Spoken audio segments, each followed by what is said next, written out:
Est-ce que le bonheur est un objectif égoïste ou est-ce que ça ne peut pas servir ceux que vous aimez? Regardez tout de suite cette vidéo.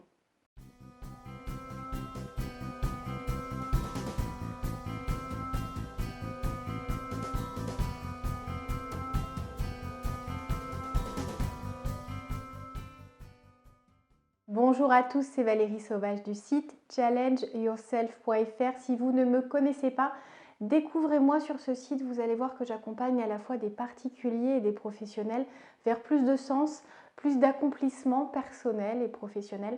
Alors on travaille tous les ingrédients qui permettent de réussir. Alors ça peut être s'aimer, travailler sa confiance en soi, certaines compétences plus professionnelles comme la prise de parole en public, la communication à l'autre.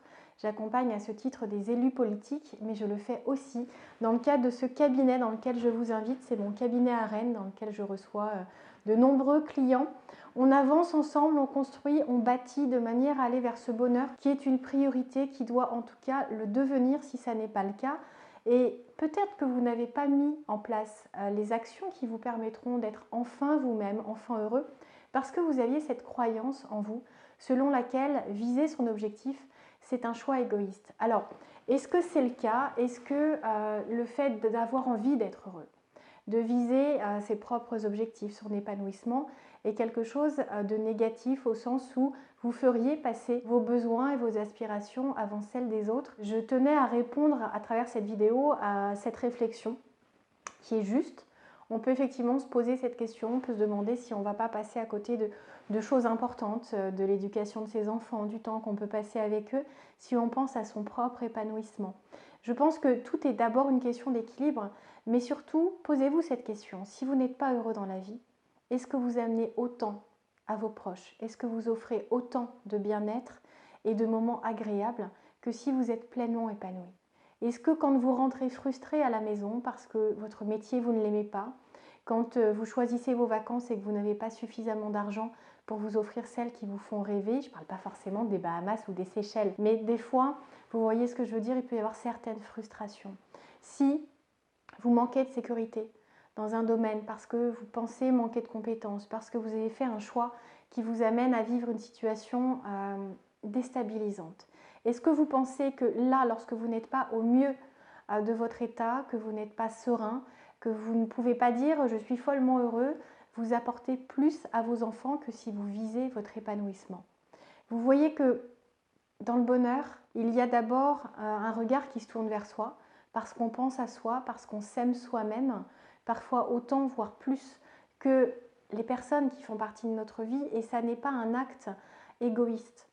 C'est quelque chose qui vous permettra de mieux aimer, de mieux donner, d'inspirer, de faire avancer ceux qui vous entourent en les aidant à oser être eux-mêmes, à oser suivre leur voie, leur chemin, à écouter leurs rêves. Et c'est un formidable cadeau.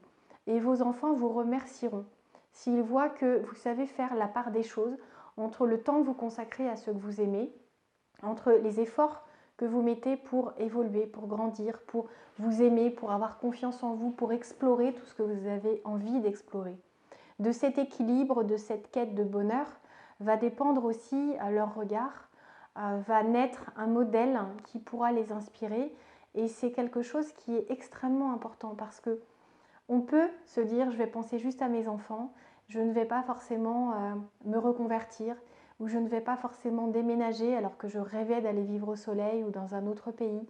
Je ne vais pas forcément prendre le temps d'apprendre une langue étrangère parce que j'ai toujours rêvé d'être à l'aise en espagnol ou en chinois ou en russe, ce qui vous parle finalement, parce que ça va vous faire passer moins de temps avec vos proches. Je suis sûre que c'est une question de stratégie. Que vous passez peut-être du temps devant la télé là où ça ne vous nourrit pas nécessairement autant que ça pourrait le faire si vous suiviez vos rêves et si vous avanciez vers ces aspirations qui vous donneront l'impression de grandir, d'avancer, de vous écouter en tout cas. Alors est-ce que le fait de viser son bonheur est égoïste? Je crois au contraire que c'est un magnifique don, un magnifique cadeau, une source d'inspiration réelle que vous pouvez offrir à vos enfants, à votre conjoint, à vos parents aussi. Il n'y a pas d'âge pour s'écouter, pour oser être, pour oser travailler tout ce qui fait mal, le manque de confiance en soi, le manque d'aisance, le regard de l'autre et l'influence que ça peut avoir sur nos décisions, tout ceci, ça se travaille. Faites-vous confiance. Faites-vous ce cadeau de vivre pleinement votre vie sans regret, ou en tout cas avec le minimum, parce qu'il y a une partie qui dépend de nous, une partie qui dépend de l'environnement, mais ce dont on est responsable, c'est d'agir sur ce qui est en notre pouvoir, sur notre champ d'action, et en tout cas travailler nos compétences, travailler notre mental, notre regard sur la vie. C'est quelque chose qu'on peut tout à fait faire et vous avez le droit de penser à vous.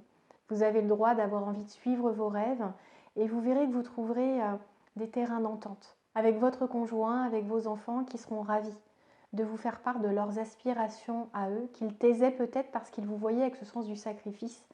Et peut-être que de leur côté, ils se disaient moi je ne vais pas m'écouter parce qu'il donne ou elle donne tellement que si moi je le fais, il va me trouver égoïste. Laissez-vous vivre. Laissez-vous être, dites ce dont vous avez envie, ce dont vous avez besoin et redessinez les contours de votre vie ensemble.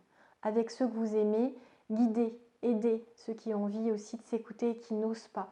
Vous pouvez être ce coach que je suis, vous pouvez inspirer, vous pouvez guider. Et en tout cas, si vous avez envie qu'on fasse cette aventure ensemble, de réécrire votre vie, de changer de vie, de viser plus de bonheur, on peut le faire ou en coaching individuel, ici, ou par téléphone. Je vous dis à demain pour la vidéo qui va vraiment vous révéler ce que font ceux qui sont vraiment heureux que vous ne faites peut-être pas. Alors soyez curieux, si vous avez aimé cette vidéo, montrez-le moi avec un simple petit pouce j'aime, ça me fera déjà très plaisir. Abonnez-vous à cette chaîne si ça n'est pas déjà le cas et surtout, croyez en vous, croyez en vos rêves, dites-vous que vous avez le droit au bonheur parce que vous êtes un être exceptionnel. Comme tous ceux qui peuplent cette planète et qui ne s'écoutent pas assez et qui parfois par leur frustration, ne dégagent pas forcément cette bienveillance qui est pourtant innée. Alors prenez soin de vous, on se retrouve demain, faites-vous ce cadeau de quelques minutes. Peut-être que vous m'écoutez alors que vous êtes en voiture, que vous êtes en train de vous maquiller, ou vous êtes en train de vous préparer à manger. Ce qui compte, c'est que vous puissiez y trouver une source d'inspiration, de motivation. Le bonheur est important, ne le laissez pas sur le bas-côté. À demain!